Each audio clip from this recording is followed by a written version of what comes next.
ഞാൻ ഇന്ന് വളരെ സന്തോഷത്തോടു കൂടിയാണ് നിങ്ങളുടെ മുമ്പിലേക്ക് ഈ വണ്ടിയായിട്ട് വരുന്നത്. ഇതൊരു 1989 മോഡൽ രാജദൂത് XLT എന്ന് പറയുന്ന ഒരു മോഡലാണ്. ഈ വണ്ടി ഏകദേശം 15 വർഷത്തോളമായിട്ട് ഉപയോഗിക്കാണ്ടിരിക്കുകയായിരുന്നു. ഒരു 3 സ്പീഡ് ഗിയർ ബോക്സോട് കൂടിയ 175cc എഞ്ചിനാണ് ഇതിൻ്റെ ഉള്ളിൽ വരുന്നത്. ഈ വണ്ടിയുടെ ഉടമസ്ഥൻ, അതായത് ഈ വണ്ടി നമ്മൾ റീസ്റ്റോർ ചെയ്യാൻ ഇപ്പോൾ നമ്മളെ ഏൽപ്പിച്ച ആൾ ഇതിൻ്റെ ടാങ്കിലിരുന്ന് മാത്രമേ പോയിട്ടുള്ളൂ. അതായത് ഇതിൻ്റെ RC ഓണറാണ് ഈ വണ്ടി ഉപയോഗിച്ചുകൊണ്ടിരുന്നത്. RC ഓണർ നമ്മളെ റീസ്റ്റോർ ചെയ്യാൻ ഏൽപ്പിച്ച ക്രിസ്റ്റി ബ്രോയുടെ ഫാദറാണ്. അപ്പോൾ ഇവർ ഈ വണ്ടി ഒരു 15 വർഷത്തോളം ആയിട്ട് വണ്ടി ഉപയോഗിക്കാതെ ഒരു സ്ഥലത്ത് വെച്ചിരിക്കുകയായിരുന്നു.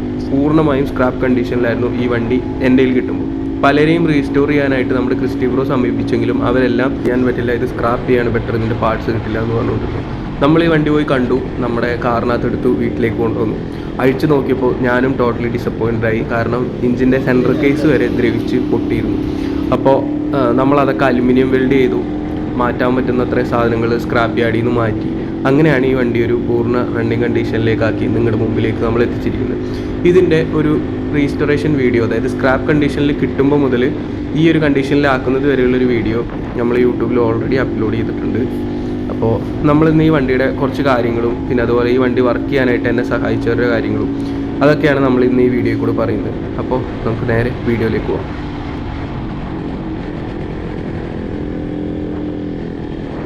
Hello guys, welcome back to Petrohead Moto Garage. അപ്പോൾ ഞാൻ ഇന്ന് നിങ്ങളുടെ മുമ്പിൽ വളരെ സന്തോഷത്തോടു കൂടിയാണ് നിൽക്കുന്നത്. അതായത് നമ്മുടെ ഒരു ഫസ്റ്റ് റീസ്റ്റോറേഷൻ പ്രൊജക്റ്റ് നമ്മളിവിടെ സക്സസ്ഫുള്ളായിട്ട് കംപ്ലീറ്റ് ചെയ്തിരിക്കുകയാണ് കേട്ടോ. ഞാൻ നിങ്ങൾക്ക് നേരെ ബൈക്ക് കാണിച്ചു. അത്യാവശ്യം പഴയ സാധനം, അതുപോലെ തന്നെ ഒരു ക്ലാസിക് ഐറ്റാണെന്ന് പറയാം കേട്ടോ. നമുക്ക് ഇതിൻ്റെ പാർട്സ് ഒക്കെ ഫൈൻഡ് ചെയ്യാനായിട്ട് നല്ല ബുദ്ധിമുട്ടുണ്ടായിരുന്നു. ഇതാണ് നമ്മൾ ടോട്ടൽ റീസ്റ്റോർ ചെയ്ത വണ്ടി. ഇതിൻ്റെ ഒരു ചെറിയൊരു വീഡിയോ ഞാൻ അപ്ലോഡ് ചെയ്തിട്ടുണ്ടായിരുന്നു. അപ്പോൾ അത് കുറച്ച് സ്പീഡായിട്ടാണ് ഞാൻ ഇട്ടത്. കാരണം എന്താണെന്ന് വെച്ച് കഴിഞ്ഞാൽ എല്ലാം കൂടി ഉൾപ്പെടുത്തിയ ഒരു വീഡിയോ. അപ്പോൾ ഇതിൻ്റെ ഓരോന്നായിട്ടുള്ള വീഡിയോ നമ്മുടെ പുറകെ വരുന്നുണ്ട്, അതായത് ഓരോ ഭാഗങ്ങളായിട്ട് ചെയ്തത്. അപ്പോൾ സത്യം പറഞ്ഞു കഴിഞ്ഞാൽ ഈ റീസ്റ്റോറേഷൻ എന്ന് പറഞ്ഞാൽ ഇതൊരു ടീം വർക്കായിരുന്നു. എന്ന് വെച്ച് കഴിഞ്ഞാൽ ഞാനിത് തന്നെ ചെയ്തതല്ല. ആക്ച്വലി ഈ വണ്ടികളുടെ ഇതിൻ്റെ ഇഞ്ചിൻ സെറ്റ് ചെയ്ത് നമ്മുടെ പാലക്കാടിലെ ജിത്തു എന്ന് പറഞ്ഞിട്ട് ഒരാളുണ്ട്. ആ പുള്ളിയുടെ കണക്ഷനിലുള്ള ഒരു ആളാണ്. അതായത് അയാൾ ഇഞ്ചിൻ സെറ്റ് ചെയ്ത് വളരെ എക്സ്പീരിയൻസ്ഡ് ആയിട്ടുള്ള ആളാണ്. പിന്നെ അതുപോലെ തന്നെ ഇതിൻ്റെ ലെയ്ത്ത് വർക്ക് അങ്ങനെയുള്ള സംഭവങ്ങളൊക്കെ കോയമ്പത്തൂരും പാലക്കാടും ഒക്കെ ആയിട്ടാണ് ചെയ്തത്. ഓരോന്ന് സ്പെഷ്യലായിട്ട് ചെയ്യുന്നവരുടെ കയ്യിൽ നമ്മൾ ഏൽപ്പിച്ചിട്ടാണ് ഇതിൻ്റെ ഇഞ്ചിൻ വർക്ക് നമ്മൾ കംപ്ലീറ്റ് ചെയ്തത്. ഇതിൻ്റെ പെയിൻറ്റ് ജോബ് കംപ്ലീറ്റ് ചെയ്തിരിക്കുന്നത് എൻ്റെ ബെസ്റ്റ് ഫ്രണ്ട് ആയിട്ടുള്ള ത്രിലോചനാണ്. മെയിൻ ആയിട്ടുള്ളതെന്ന് പറഞ്ഞു കഴിഞ്ഞാൽ ഈ വണ്ടി ഫുള്ള് സെറ്റ് ചെയ്ത്, അതായത് നമ്മുടെ ത്രിലോചനൻ പെയിൻറ്റ് അടിച്ച് തന്നു, നമ്മുടെ ജിത്തു ബ്രോ ഇഞ്ചിൻ സെറ്റ് ചെയ്യാനുള്ള ആൾക്കാരെ ഒക്കെ റെഡിയാക്കി തന്നു. അതായത് ലെയ്ത്ത് വർക്ക് പിന്നെ അതുപോലെ പാർട്സ് ഇതൊക്കെ നമ്മുടെ ജിത്തു ബ്രോ സെറ്റ് ചെയ്ത് തന്നു. പിന്നെ അതുപോലെ വണ്ടി കംപ്ലീറ്റ് ആയിട്ട് സെറ്റ് ചെയ്തത് നമ്മുടെ പാലക്കാടുള്ള വിൻറ്റേജ് റൈഡേഴ്സ് ഗാരേജ്, നമ്മുടെ പ്രശാന്ത് ബ്രോൻ്റെ വർക്ക്ഷോപ്പിലാണ് വണ്ടി ഫുൾ അസംബിൾ ചെയ്തത്. അതായത് എല്ലാം പാർട്ടായിട്ടായിരുന്നു. അതായത് ഇഞ്ചിൻ ഒരു സ്ഥലത്ത് സെറ്റ് ചെയ്തു, പെയിൻറ്റിങ് വേറെ സ്ഥലത്ത് ചെയ്തു, പാർട്സുകൾ കൊണ്ടുപോയി എടുത്തിട്ട് വന്നു. പിന്നെ അതുപോലെ തന്നെ എല്ലാം അതിൻ്റേതായിട്ടുള്ള ചെയ്യുന്ന ആൾക്കാരെ തിരഞ്ഞു പിടിച്ചിട്ടാണ് ചെയ്തത്. അതേപോലെ ഇതിൻ്റെ ചെയ്സ് കംപ്ലീറ്റ് പാച്ച് വർക്ക് ഉണ്ടായിരുന്നു. അത് നമ്മൾ ഉണ്ണിച്ചേട്ടനെ കൊണ്ട് പാച്ച് വർക്ക് ചെയ്യിപ്പിച്ചു. അങ്ങനെയാണ് നമ്മുടെ വണ്ടിയുടെ മൊത്തത്തിലുള്ളൊരു കാര്യങ്ങൾ പറയാനായിട്ട് പല സാധനങ്ങളും ഈ വണ്ടിയിൽ നമ്മൾ യൂസ് ചെയ്തേക്കുന്നത് സ്ക്രാപ്പ് യാർഡിൽ നിന്ന് ഫൈൻഡ് ചെയ്ത പാർട്സുകളാണ്. കാരണം എന്താണെന്ന് വെച്ച് കഴിഞ്ഞാൽ ഈ വണ്ടിയുടെ പല സാധനങ്ങളും ഇപ്പോൾ നമുക്ക് വാങ്ങിക്കാനായിട്ട് കിട്ടില്ല. പക്ഷേ വാങ്ങിക്കാനായിട്ട് പുതിയത് കിട്ടുന്നത് ക്വാളിറ്റി ഉണ്ടെന്ന് ഉറപ്പുള്ള സാധനങ്ങൾ മുഴുവനായിട്ട് നമ്മൾ പുതിയത് തന്നെ വാങ്ങിച്ചിട്ടുണ്ട്. അപ്പോൾ ഇതാണ് ഇതിൻ്റെ ഒരു ബാക്ക് ലുക്ക്.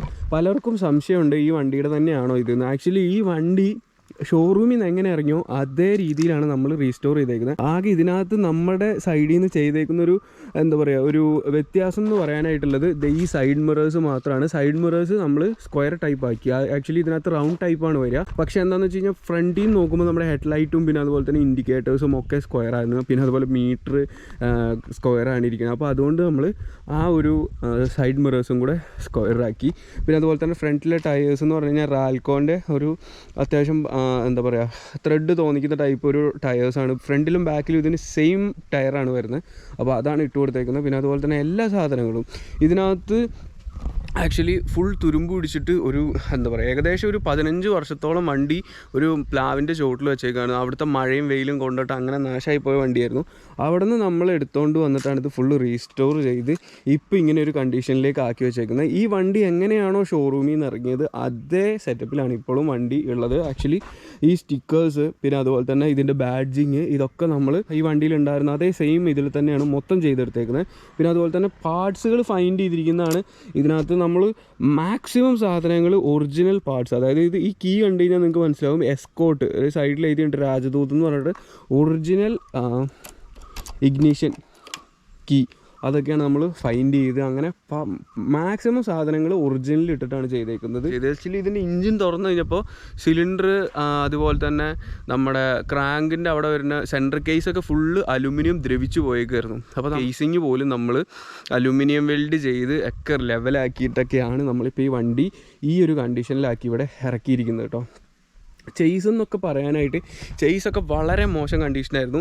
ആക്ച്വലി ചെയ്സൊക്കെ തുരുമ്പ് പിടിച്ച് നമ്മുടെ ബിസ്ക്കറ്റ് പൊട്ടി വരുന്ന പോലത്തെ പൊട്ടി വന്നുകൊണ്ടിരുന്നൊരു സിറ്റുവേഷനിൽ നിന്ന് നമ്മുടെ ഉണ്ണിച്ചേട്ടനാണ് അതിൻ്റെ പാച്ച് വർക്കൊക്കെ ചെയ്ത് ഫുള്ള് സെറ്റാക്കി തന്നത്. ആക്ച്വലി ഇതിൻ്റെ ഒരുവിധം ചെയ്സിൻ്റെ പാർട്സൊക്കെ വാങ്ങിക്കാൻ കിട്ടുന്നുണ്ട്. ഈ കാണുന്ന പോർഷനൊക്കെ കംപ്ലീറ്റ് പുതിയതായിട്ട് നമ്മൾ എന്താ പറയുക, ഈ കാണുന്ന പീസ് നമ്മൾ ഓർഡർ ചെയ്ത് വരുത്തിച്ചിട്ട് ഈ പീസ് ഇവിടെ നമ്മൾ ഉണ്ടാക്കി വെച്ചേക്കുന്നതാണ്. ഇതിന് അവരുടെ ഭാഷയിൽ പറഞ്ഞു കഴിഞ്ഞാൽ നാക്ക് എന്നാണ് അവർ പറയണത്, ഹിന്ദിയിൽ ഇതിന് നാക്ക് എന്നാണ് പറയുന്നത്. അപ്പോൾ ആ സാധനങ്ങളൊക്കെ നമ്മൾ വരുത്തിച്ചിട്ടാണ് ഇവിടെ ഇങ്ങനെ പിടിപ്പിച്ചേക്കുന്നത്. ഈ ചെയ്സിൽ കാണുന്ന പല പൈപ്പുകളും രണ്ടാമത് ബെൻഡ് ചെയ്ത് ഉണ്ടാക്കിയേക്കുന്നതാണ്. കാരണം ഇതിൻ്റെ ചെയ്സൊന്നും നമുക്ക് അവൈലബിൾ ആവില്ല. പിന്നെ അതുപോലെ തന്നെ ഇതിൻ്റെ വേറെ ചെയ്സ് നമുക്ക് വാങ്ങിച്ചിടാനുള്ള നിർവാഹമില്ല. അപ്പോൾ അതുകൊണ്ട് തന്നെ ഇതിൻ്റെ പല പൈപ്പുകളും അതേപോലെ പഴയ ചെയ്സ് തുരുമ്പ് പിടിച്ച ഭാഗങ്ങൾ കട്ട് ചെയ്ത് അതേ ലെവലിൽ മാറ്റി രണ്ടാമത് അലൈൻമെൻറ്റ് ചെയ്ത് ചെയ്സ് ബെൻഡ് എടുക്കുന്നവരടുത്ത് കൊണ്ടുപോയി ബെൻഡ് എടുത്തിട്ടൊക്കെയാണ് ആക്ച്വലി ഈ വണ്ടി ഈ ഒരു കണ്ടീഷനിലായിട്ട് നമ്മുടെ മുമ്പിൽ നിൽക്കുന്നത് കേട്ടോ. വണ്ടി വർക്ക് കഴിഞ്ഞ് ഓടിച്ചു കഴിഞ്ഞപ്പോൾ വളരെ സന്തോഷം. അതുപോലെ തന്നെ നമ്മുടെ ഈ വണ്ടി ഈ ഒരു ലെവലിലാവാൻ വേണ്ടിയിട്ട് എന്നെ ഹെൽപ്പ് ചെയ്ത ഒരുപാട് ആൾക്കാരുണ്ട്. കാരണം ഞാനിത് ആദ്യമായിട്ട് ആക്ച്വലി നമ്മുടെ ട്രാക്സിൻ്റെ റീസ്റ്റോറേഷൻ വീഡിയോ കണ്ടിട്ടാണ് ഈ ഒരു വണ്ടി നമ്മുടെ അടുത്ത് തരണത്. അതായത് ഈ വണ്ടി ഒന്ന് പണിയെടുത്ത് തരാമോ എന്ന് ചോദിച്ചിട്ട് നമ്മുടെ വണ്ടിയുടെ ഓണർ നമ്മുടെ അടുത്ത് തന്നെ. അപ്പോൾ അവിടെ നിന്ന് ഞാൻ ഈ വണ്ടി കൊണ്ടുവന്നു. അത് എനിക്ക് ചെയ്തു കൊടുക്കണം എന്നൊരാഗ്രഹം. കാരണം ആളെനിക്കൊരു എന്താ പറയുക, ഇൻസ്റ്റഗ്രാമിലൊരു മെസ്സേജ് അയച്ചത് ഞാൻ ഈ വണ്ടിയുടെ ടാങ്കിലിരുന്ന് പൊയ്ക്കൊണ്ടിരുന്ന ആളാണ്. അത് കഴിഞ്ഞ് അപ്പൻ ഈ വണ്ടി യൂസ് ചെയ്യുന്നില്ല. അപ്പൻ ഈ വണ്ടി ഉപയോഗിക്കാതെ ആയി. ഇപ്പോൾ ഏകദേശം ഒരു 12 to 13 വർഷത്തോളമായിട്ട് വണ്ടി ഇങ്ങനെ ഉപയോഗിക്കാതിരിക്കുകയാണ്. എനിക്കിപ്പോൾ അതൊന്ന് പണിയെടുത്താൽ കൊള്ളാമെന്നുണ്ട്. ഞാനിതിൻ്റെ ടാങ്കിലിരുന്ന് പോയിക്കൊണ്ടിരുന്നതാണ്. ഇതുവരെ ഞാൻ ഈ വണ്ടി ഓടിച്ചിട്ടില്ല. ഏകദേശം 10-12 വർഷമായി ഞാനിത് സ്റ്റാർട്ടാകുന്നത് എൻ്റെ ശബ്ദം പോലും കേട്ടിട്ട് പറഞ്ഞു. അപ്പോൾ സത്യം പറഞ്ഞാൽ എനിക്ക് ആ വണ്ടി ചെയ്യണം എന്നൊരു അതിയായ ആഗ്രഹം തോന്നി. ഞാൻ അങ്ങനെ പോയി നമ്മുടെ എസ്റ്റേറ്റിലെടുത്ത് കയറ്റിക്കൊണ്ടുവന്ന് അങ്ങനെ ഈ വണ്ടി ആക്ച്വലി നമ്മുടെ എസ്റ്റേറ്റ് റീസ്റ്റോറേഷൻ ചെയ്തുകൊണ്ടിരിക്കുകയാണ്. പക്ഷേ അതിൻ്റെ വർക്ക് പോലും നമ്മൾ പെൻഡിങ് ആക്കിയിട്ട് നമ്മൾ ഇതിൻ്റെ വർക്ക് പെട്ടെന്ന് തന്നെ തീർത്ത് എല്ലാം റെഡിയാക്കി. പിന്നെ അതുപോലെ തന്നെ നമ്മുടെ ഈ വർക്ക് ചെയ്യാനായിട്ട് ഹെൽപ്പ് ചെയ്തവർ നമ്മുടെ എന്താ പറയുക പ്രശാന്ത് ബ്രോ വളരെ സ്ട്രഗിൾ ചെയ്തിട്ടുണ്ട്. ശരിക്കും പറഞ്ഞാൽ പുള്ളി എന്നെയും കൊണ്ട് നല്ലോണം ബുദ്ധിമുട്ടിയിട്ടുണ്ട് കേട്ടോ. കാരണം വേറെ ഒന്നുമല്ല, ഞാൻ ഇതിൻ്റെ വർക്കിന് വേണ്ടിയിട്ട് പുള്ളി ഇഷ്ടംപോലെ വേറെ ബിസിനസ്സും കാര്യങ്ങളൊക്കെ ആയിട്ട് നടക്കുന്ന ആളാണ്. അപ്പോൾ അതിൻ്റെ ഇടയിൽ പുള്ളി ഒരു എന്താ പറയുക ചുമ്മാ ഒരു വർക്ക്ഷോപ്പ് തുടങ്ങിയിട്ടുണ്ട് പാലക്കാട്. അപ്പോൾ പുള്ളിയുടെ ടൈം സ്പെൻഡ് ചെയ്യാനായിട്ട്, അതായത് വണ്ടി എന്ന് പറഞ്ഞാൽ പുള്ളിക്ക് ഭയങ്കര ക്രൈസാണ്. അപ്പോൾ അതുകൊണ്ട് ആ ഒരു പഴയ വണ്ടികൾ ഒരുപാടുണ്ട്. അപ്പോൾ പുള്ളിയുടെ വണ്ടി പണിയാനൊക്കെ തന്നെയൊക്കെ ആയിട്ട് പുള്ളി ഒരു വർക്ക്ഷോപ്പ് തുടങ്ങിയാണ്. അപ്പോൾ അവിടെ വെച്ചിട്ടാണ് നമ്മൾ ഈ വണ്ടി സെറ്റ് ചെയ്തതും അങ്ങനെയുള്ള പരിപാടികളൊക്കെ ചെയ്തത്. ആക്ച്വലി ഭയങ്കര തിരക്കായിരുന്നു പുള്ളിക്ക്. അപ്പോൾ അതിൻ്റെ ഇടയിൽ നമ്മൾ ജിത്തു ബ്രോ ഒക്കെ ഹെൽപ്പ് ചെയ്തു. എല്ലാവരുടെയും പേര് ഞാൻ ജസ്റ്റ് എന്ന് പറയാം, നമ്മുടെ പ്രശാന്ത് ബ്രോ, ജിത്തു ബ്രോ, പിന്നെ അതുപോലെ തന്നെ കൃഷ്ണഗിരി, എല്ലാവരും നമ്മളെ നല്ല രീതിക്ക് ഹെൽപ്പ് ചെയ്തിട്ടുണ്ട്. പല സാധനങ്ങളും പല പാർട്സുകളും വാങ്ങിക്കാനും പല പാർട്സുകളൊക്കെ ഓർഡർ ചെയ്ത് വരുത്തി തരാനും എല്ലാത്തിനും നമ്മളെ നല്ല രീതിയിൽ ഹെൽപ്പ് ചെയ്തിട്ടുണ്ടെന്ന് വെച്ച് കഴിഞ്ഞാൽ ഈ വണ്ടിക്ക് ശരിക്കും പോയിൻ്റ് വണ്ടി എന്ന് പറഞ്ഞാൽ അത് വേറൊരു ഫീലാണ്. പക്ഷെ എന്നാലും അതിൻ്റെ വർക്കും കാര്യങ്ങളും കുറച്ച് അറിയുന്നവർക്കാണ് പോയിൻ്റ് വണ്ടി ഓടിച്ചുകൊണ്ട് നടക്കാൻ പറ്റത്തുള്ളൂ. കാരണം അതിൻ്റെ ഇടയിൽ വെള്ളം കയറുക, പിന്നെ അതുപോലെ തന്നെ പോയിൻറ്റിൽ എന്തെങ്കിലും കംപ്ലയിൻറ്റ് വരിക, അങ്ങനെയൊക്കെ വന്നു കഴിഞ്ഞ് കഴിഞ്ഞാൽ ഭയങ്കര പാടാണ്. അപ്പോൾ നമ്മൾ മൊത്തത്തിൽ ഇത് ഇലക്ട്രോണിക്കിലേക്ക് ചേഞ്ച് ചെയ്ത് കൊടുത്തു. ഫുൾ ഇപ്പോൾ വണ്ടി ഇലക്ട്രോണിക്കാണ്. ആക്ച്വലി ബാറ്ററി വരെ നമ്മൾ ഈ വണ്ടിക്ക് സെറ്റ് ചെയ്തിട്ടുണ്ട്. അത് ഞാൻ ജസ്റ്റ് ഒരു കാണിച്ചു തരാം. കണ്ടോ, ഹോണ്, ഇൻഡിക്കേറ്റേഴ്സ് എല്ലാം സെറ്റ് ചെയ്തു. അപ്പോൾ അങ്ങനെയാണ് നമ്മൾ ഈ വണ്ടി മുഴുവനായിട്ട് പണിത് ഇറക്കിയേക്കുന്നത് കേട്ടോ. ഈ സെൻട്രലായിട്ട് നമ്മൾ ആമറോണിൻ്റെ ഒരു ബാറ്ററി കൊടുത്തിട്ടുണ്ട്. പിന്നെ അതുപോലെ തന്നെ പല സാധനങ്ങളും ഇതിൻ്റെ കിട്ടിയിട്ടില്ല. ആക്ച്വലി ഞാൻ ഈ വണ്ടി പെട്ടെന്ന് തന്നെ കംപ്ലീറ്റ് ചെയ്ത് അവർക്ക് കൊടുക്കുന്നു എന്നേ ഉള്ളൂ. ഇതിൻ്റെ ഈ സൈഡ് കവറുണ്ടല്ലോ, ഈ സൈഡ് കവറൊക്കെ സത്യം പറഞ്ഞു കഴിഞ്ഞാൽ പൊട്ടിപ്പോയ കണ്ടീഷനായിരുന്നു. അതൊക്കെ നമ്മൾ ഫൈബർ പാച്ച് ചെയ്തിട്ട് അവർ പുറമേ നിന്നുള്ളൊരു ലുക്കിലാണ് ഇത് ചെയ്തു എടുത്തേക്കണത്. അപ്പോൾ ഇതിൻ്റെ ഫൈബർ കവർ ഒറിജിനൽ ലോക്കൽ സാധനം എന്ന് പറഞ്ഞു കഴിഞ്ഞാൽ ഇങ്ങനെ പിടിച്ച് ഞെക്കി കഴിഞ്ഞാൽ പൊട്ടിപ്പോകും. ഇത് ഒറിജിനലാണ്. അതിൻ്റെ ക്ലാമ്പുകളെ പൊട്ടിയിട്ടുള്ളൂ. ഇവിടെയൊക്കെ നമ്മൾ മെറ്റൽ പീസ് വെച്ചിട്ട് ക്ലാമ്പ് ഉണ്ടാക്കി അത് ഫൈബർ പാച്ച് ചെയ്ത് അറിയാത്ത രീതി ചെയ്തു. അപ്പോൾ അങ്ങനെയൊക്കെ ചെയ്തു. പിന്നെ ഇതിൻ്റെ ഒറിജിനൽ എയർ ഫിൽറ്ററും പിന്നെ അതുപോലെ തന്നെ ഒറിജിനൽ ഇതിനകത്തൊരു സ്പോഞ്ച് ടൈപ്പ് ഫിൽറ്ററാണ്. അതൊന്നും നമുക്ക് കിട്ടിയിട്ടില്ല. അപ്പോൾ നമ്മൾ ഇതിനകത്ത് വെച്ച് കൊടുത്തേക്കണതെന്ന് പറഞ്ഞു കഴിഞ്ഞാൽ ഒരു യൂണിവേഴ്സൽ ടൈപ്പ് ഫിൽറ്ററാണ് ഇതിനകത്ത് വെച്ച് കൊടുത്തേക്കണേ. അപ്പോൾ അതും ഈ സൈഡ് കവറും നമ്മൾ ഓർഡർ ചെയ്തിട്ടുണ്ട്. പിന്നെ അതുപോലെ തന്നെ ഇതിൻ്റെ സീറ്റിലേക്ക് നിങ്ങൾക്ക് ശ്രദ്ധിച്ച് നോക്കുമ്പോൾ മനസ്സിലാവും ഇതിൻ്റെ സീറ്റിൻ്റെ ഈ അടിയിൽ വരുന്ന പ്ലേറ്റിൻ്റെയൊക്കെ അവസ്ഥ എന്ന് പറഞ്ഞു കഴിഞ്ഞാൽ വളരെ ശോകാവസ്ഥയായിരുന്നു. സീറ്റൊന്നും ഉണ്ടായിരുന്നില്ല വണ്ടിക്ക്. അപ്പോൾ അതൊക്കെ നമ്മൾ ഫുള്ള് പാച്ച് ചെയ്തിട്ടാണ് ഈ ഒരു സ്റ്റേജിലേക്ക് കൊണ്ടുവന്നേക്കണേ. അപ്പോൾ അതിൻ്റെ ഒരു ഫിനിഷിങ് കുറവ് ഇവിടെയൊക്കെ നോക്കിക്കഴിഞ്ഞ് കഴിഞ്ഞാൽ നിങ്ങൾക്ക് മനസ്സിലാവുണ്ടാവും. അപ്പോൾ അതൊക്കെ നമ്മൾ കുറച്ച് സാധനങ്ങളും കൂടെ ഓർഡർ ചെയ്യുന്നുണ്ട്. ഈ റൈറ്റ് സൈഡിലെ സൈഡ് കവറ്, പിന്നെ അതുപോലെ തന്നെ സീറ്റിൻ്റെ അടിയിൽ വരുന്ന ഒരു പ്ലേറ്റ് ഉണ്ട്, ആ പ്ലേറ്റ്, പിന്നെ എല്ലാ സാധനവും നമ്മൾ ഓർഡർ ചെയ്തിട്ടുണ്ട്. പക്ഷേ സാധനം അവൈലബിൾ അല്ല എന്ന് പറഞ്ഞത് ഒരു കുറച്ച് ദിവസത്തിൻ്റെ ഉള്ളിൽ, ഒരു 1 to 2 months ഉള്ളിൽ സാധനം സെറ്റ് ചെയ്ത് തരാമെന്ന് പറഞ്ഞു. അത് കഴിയുമ്പോൾ നമ്മൾ ഇപ്പോൾ ഈ വണ്ടിയിലേക്ക് നോക്കിക്കഴിഞ്ഞാൽ ആകെയുള്ളൊരു എന്താ പറയുക, ചെറിയൊരു പെട്ടെന്ന് ശ്രദ്ധിച്ച് നോക്കുമ്പോൾ കാണുന്ന ഒരു പ്രശ്നം എന്ന് പറഞ്ഞാൽ സീറ്റാണ്. കാരണം ഇതൊന്നും കിട്ടാനില്ലാത്തതുകൊണ്ടാണ് കേട്ടോ. പുതിയതാണ്. യമഹയാണെങ്കിൽ നമുക്ക് എന്താ പറയുക, RX RX 135 RX Z ഒക്കെ ആണെങ്കിൽ നമുക്ക് എവിടെയെങ്കിലും പോയി വാങ്ങിക്കാം. പക്ഷേ ഇതിൻ്റെയെന്ന് പറഞ്ഞു കഴിഞ്ഞാൽ കിട്ടാൻ ഭയങ്കര പാടാണ്. എവിടെയെങ്കിലും എവിടെയെങ്കിലും ഇതിൻ്റെ പാർട്സ് ഉണ്ടെന്ന് അറിയുകയാണെങ്കിൽ ജസ്റ്റ് കമൻറ്റ് ബിലോ. അപ്പോൾ ഇത് ഈ കാണുന്ന ഈ മഡ് ഗാർഡ് ഉണ്ടല്ലോ, ഇതൊക്കെ ഒറിജിനലാണ്. ഇതൊക്കെ ഫുൾ റസ്റ്റായിരുന്നു. ഇതിൽ നമ്മൾ പാച്ച് വർക്ക് ചെയ്തിട്ടില്ല. പക്ഷേ ഇതിൻ്റെ റസ്റ്റ് റിമൂവ് ചെയ്യാൻ വേണ്ടി നമ്മൾ നിക്ലിങ് ചെയ്യാനായിട്ട് റസ്റ്റ് റിമൂവ് ചെയ്യാൻ അവർ ആസിഡിലിട്ടപ്പോൾ വന്ന പാടുകളാണ് ഇതൊക്കെ. അപ്പോൾ നമ്മൾ ആക്ച്വലി ഇതിൻ്റെ ബാക്കിലൊരു മൽഗാർഡും കൂടെ നമ്മൾ സെറ്റ് ചെയ്യുന്നുണ്ട്. അപ്പോൾ അത് ആ ഒരു വൃത്തികേടായിട്ട് അവിടെ ഇരിക്കേണ്ട എന്നുള്ള ലെവലിൽ കേട്ടോ. വണ്ടിയുടെ ഓണർ പറഞ്ഞ ലെവലിലാണ് നമ്മൾ പണിയെടുത്തേക്കുന്നത്. അല്ലാണ്ട് ഇതിനകത്ത് വേറൊരു വ്യത്യാസം ഇതിനകത്ത് വരുത്തിയിട്ടില്ല. ആൾക്ക് എങ്ങനെയാണോ ആ വണ്ടി അവിടെ നിന്ന് എനിക്ക് തന്നു വിട്ടത് അതേപോലെ തന്നെ ഫുൾ കണ്ടീഷനാക്കി കൊടുക്കണമെന്നാണ് പറഞ്ഞത്. അപ്പോൾ ഈ കാണുന്ന സ്റ്റിക്കർ ഇതൊക്കെ ഇങ്ങനെ തന്നെയായിരുന്നു. ആക്ച്വലി ഞാനിതിൻ്റെ ഈ സ്റ്റിക്കറിൻ്റെ മുകളിൽ ക്ലിയർ അടിച്ചിട്ടില്ല. അതെന്തുകൊണ്ടാണെന്ന് വെച്ച് കഴിഞ്ഞാൽ ഈ വണ്ടി നമുക്ക് തരുമ്പോഴും സ്റ്റിക്കർ പുറത്ത് തന്നെയായിരുന്നു, അതിൻ്റെ മുകളിൽ ക്ലിയർ കോട്ട് ഉണ്ടായിരുന്നില്ല. അപ്പോൾ അതുകൊണ്ടാണ് ഞാനിങ്ങനെ ചെയ്തത്. പിന്നെ അതുപോലെ തന്നെ ഈ കാണുന്ന ബാഡ്ജിങ് ഒക്കെ ഇത് ഈ വണ്ടിയുടെ പഴയ ബാഡ്ജിങ് തന്നെയാണ്. ഈ കാണുന്ന ബാഡ്ജിങ് ഒക്കെ ഈ വണ്ടിയുടെ പഴയത് തന്നെയാണ്. അത് നമ്മൾ അതും നമ്മൾ ഫുൾ ചെയ്തെടുത്തേക്കാണ്. ഇങ്ങനത്തെ ലെവലിൽ പുതിയതുപോലെ ആക്കിയെടുത്തേക്കാണ്. അപ്പോൾ എല്ലാ സാധനങ്ങളും നമ്മൾ മാറ്റി ഒക്കെ സെറ്റാക്കി ചെയ്തിട്ടുണ്ട്. അപ്പോൾ ഇതിൻ്റെ ഒരു പ്രത്യേകത എന്നൊക്കെ പറഞ്ഞു കഴിഞ്ഞ് കഴിഞ്ഞാൽ എനിക്കിതിനെ അങ്ങനെ കൂടുതലായിട്ട് നിങ്ങൾക്ക് എക്സ്പ്ലെയിൻ ചെയ്ത് തരേണ്ട ആവശ്യമില്ല. നമ്മുടെ ചാനൽ കാണുന്ന എല്ലാവർക്കും വണ്ടിയെ പറ്റി നല്ല ധാരണയുള്ളവരാണ്.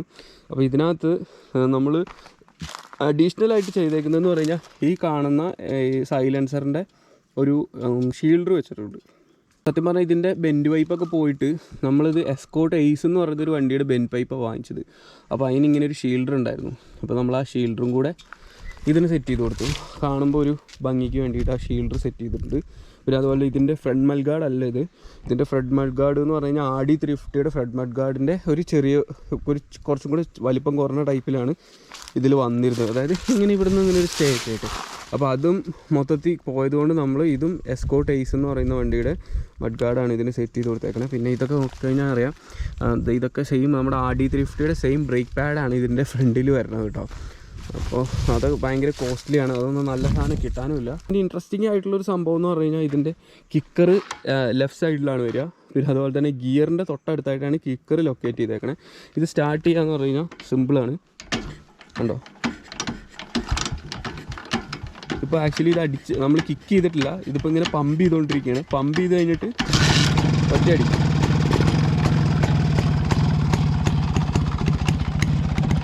ഇതെങ്ങനെയാണ് ഇതിൻ്റെ ഒരു സൗണ്ട്? സ്റ്റോക്ക് സൗണ്ടാണ്, കമ്പനി സൈലൻസറാണ്. ഞാൻ നേരത്തെ പറഞ്ഞു ഇതിലൊരു മോഡിഫിക്കേഷനും ചെയ്തിട്ടില്ല. ആകെയുള്ളൊരു മോഡിഫിക്കേഷൻ എന്ന് പറയാനായിട്ട് ഈ കാണുന്ന സൈഡ് മിറേഴ്സും പിന്നെ ഈ കാണുന്ന സ്വിച്ചും, ഇത് രണ്ടുമാണ് ഇതിനകത്ത് മോഡിഫൈ ചെയ്ത് നമ്മൾ മാറ്റിയിട്ടുള്ളത്. പിന്നെ മോഡിഫിക്കേഷൻ ഉണ്ടോയെന്ന് വെച്ച് കഴിഞ്ഞാൽ ഒരു യൂണിവേഴ്സൽ എയർ ഫിൽറ്ററും വെച്ചിട്ടുണ്ട്. അത് പുറത്ത് കാണുന്ന രീതിയിലല്ല വെച്ചേക്കുന്നത്, അത് ഒറിജിനൽ എയർ ഫിൽറ്റർ കിട്ടാത്തതുകൊണ്ടാണ് വെച്ചേക്കണേ. ഇങ്ങനെയാണ് മൊത്തത്തിൽ ഇതിൻ്റെ ഒരു അവസ്ഥയും കാര്യങ്ങളും. ഞാൻ ഇതിൻ്റെ എക്സോസ്റ്റ് നോട്ടൊന്ന് കേൾപ്പിച്ചു തരാം.